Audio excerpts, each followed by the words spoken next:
ఒకటి సంపత్తి ఉంది, అదే సమయంలో సత్యశీలత్వం ఉంది, చాలా శాస్త్ర విజ్ఞానం అంతా ఉంది, అలాగే అదే సమయంలో ఇంద్రియ సంయమనం అంతా ఉంది, వాళ్ళకి కావలసిన సంపద ఉంది, అయినా సరే వాళ్ళు ఎక్కడా కూడా గర్వం లేదనమాట. అంటే సాధారణంగా లోకంలో ధనం చేత ఏదైతే అహంకారం వస్తుందో, సంపద చేత వస్తుందో, ఆ సంపదలన్నీ ఉన్నాయి, కానీ వాటి వల్ల కలిగేటటువంటి వికారాలు, మానస వికారాలు ఏవైతే ఉంటాయో అవి లేకుండా ఉన్నారు.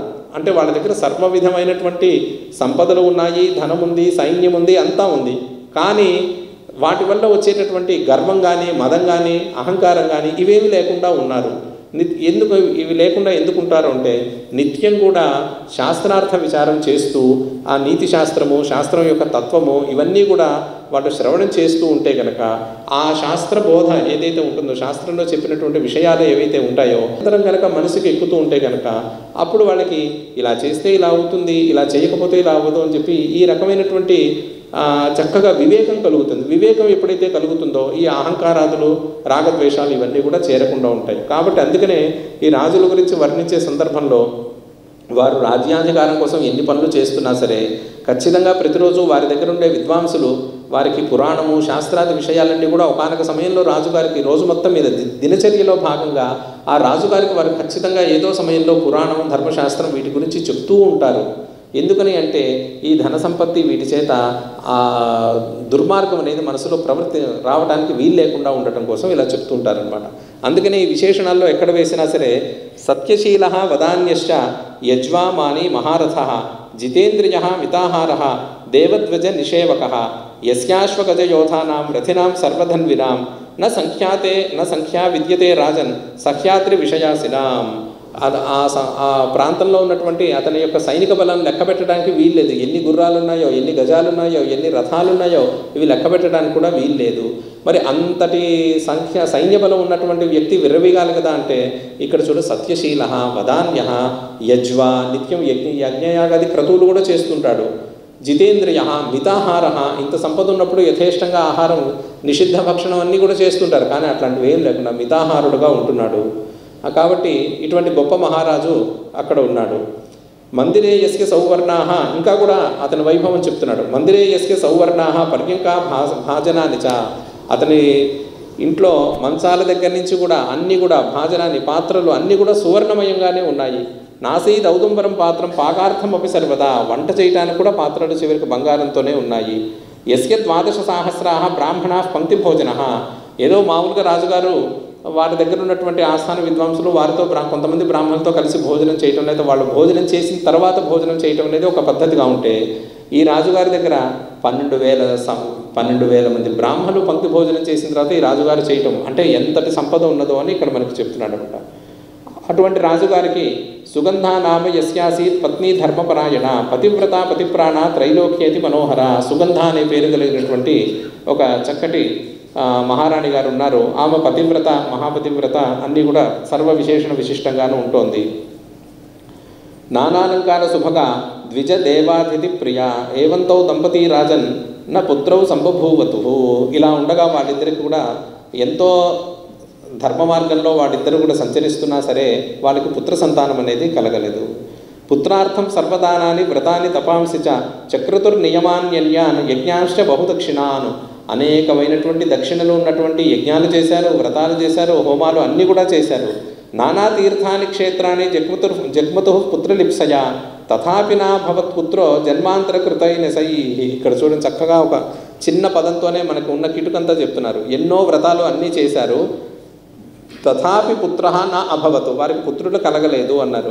అనగానే వెంటనే మనకేమనిపిస్తుంది, అరే ఇన్ని దానాలు చేశారు, తీర్థయాత్రలు చేశారు, దేవాలయాలకు వెళ్ళారు, ఇవన్నీ కూడా వృథా అయిపోతాయి కదా అనే సందేహం వస్తుందేమో. అందుకని జన్మాంతర కృత ఏనసై, జన్మాంతరంలో చేసినటువంటి పాపము ఇప్పుడు చేస్తున్నటువంటి పరిహారాల కన్నా ఇంకా పెద్దదిగా ఉంది. మరి చిన్న సుత్తితో పెద్ద రాయిని ఎట్లా పగలగొట్టగలం? కొట్టలేము కదా. అంత రాయిని పగలగొట్టాలంటే అంత బలమైన సుత్తి ఉంటేనే ఆ రాయి పగులుతుంది. మనం చేసేది మన దగ్గరేమో చిన్న చిన్న వస్తువులు, ఆటో వస్తువుల్లాగా ఉన్నాయి. మనం పగలగొట్టవలసిందేమో పెద్ద బండరాయి, కొండలంత పూర్వపు పాపాలని మనం పగలగొట్టాలి అంటే ఈ ఆయుధాలు సరిపోవు కదా. కానీ మనం ప్రయత్నం చేస్తున్నాం, ఫలమే లేదు అని చెప్పి మనం నిందించుకోవటమో, దైవాన్ని నిందించడమో చేస్తుంటాము. కానీ అక్కడ దైవం ఎప్పుడూ కూడా పక్షపాతంతో ఉండి మనం చేసినా సరే ఇవ్వకూడదనే భావనతో ఎప్పుడూ ఉండదు. మన కర్మఫలాన్ని అనుసరించి దైవం మన ప్రయత్నం సరిపోలేదంటే ప్రయత్నం పెంచాలి, దైవంలో దైవం యందు శ్రద్ధ పెంచుకోవాలి. ఇంకా మిగతా సత్కర్మలు ఎక్కువ ఆచరిస్తే కాలక్రమేణా అది సిద్ధించవలసింది సిద్ధిస్తుంది. కానీ అక్కడ దైవం ఎప్పుడూ కూడా పక్షపాతంతో ఉండదు. అందుకనే జన్మాంతర కృతైన సైహి, వాళ్ళు చేసినటువంటి ఆ పాపం చేత ఇంకా కూడా అలాగే ఏనసో కృతైన సోహో అని వాళ్ళిద్దరికీ ఆ పాపం ఇద్దరికీ ఉంది కాబట్టి పుత్ర సంతానం కలగలేదు. ఏకదా దుఃఖిరో రాజా సమాహూయ సమంత్రిణ రాజ్యం ముద్రాంచ కోశంచ జనాన్ జనపదాంస్తథా తేభ్యో నివేద్య సర్వంతౌ జగ్మతుర్వన ఉత్తమం వల్కలాజిన సంవీతౌ దంపతి తప ఆస్థితౌ. ఇంకా ఇవన్నీ చూసేసరికి ఆయనకి రాజుగారికి విసుగొచ్చేసి ఎంతకాలం ఈ భోగభాగ్యాలు ఉన్నా సరే లాభం లేదని చెప్పి చక్కగా మేము రాజ్యాన్ని విడిచిపెట్టి వనానికి వెళ్ళిపోయి తపస్సు చేసుకుంటాము అని చెప్పి సంకల్పించుకున్నారు.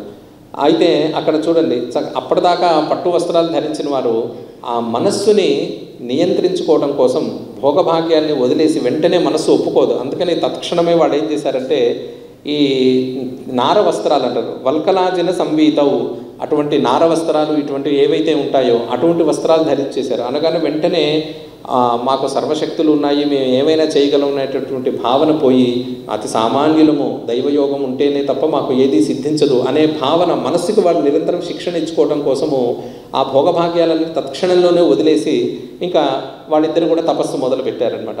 జితేంద్రియౌ జితాహారో జీర్ణపర్ణాన్ని లాశినవు.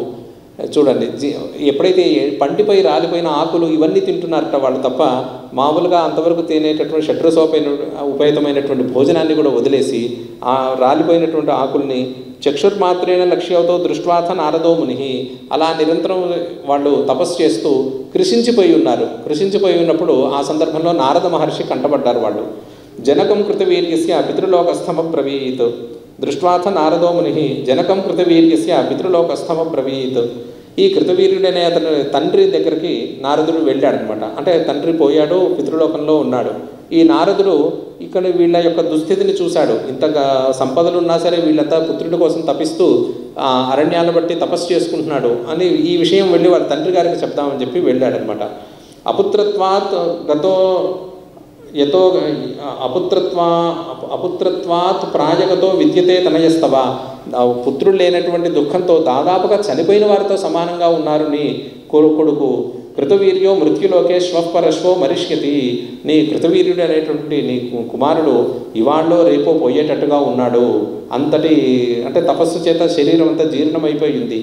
యది తస్య భవేత్ పుత్రో నాకలోక ప్రదర్శక.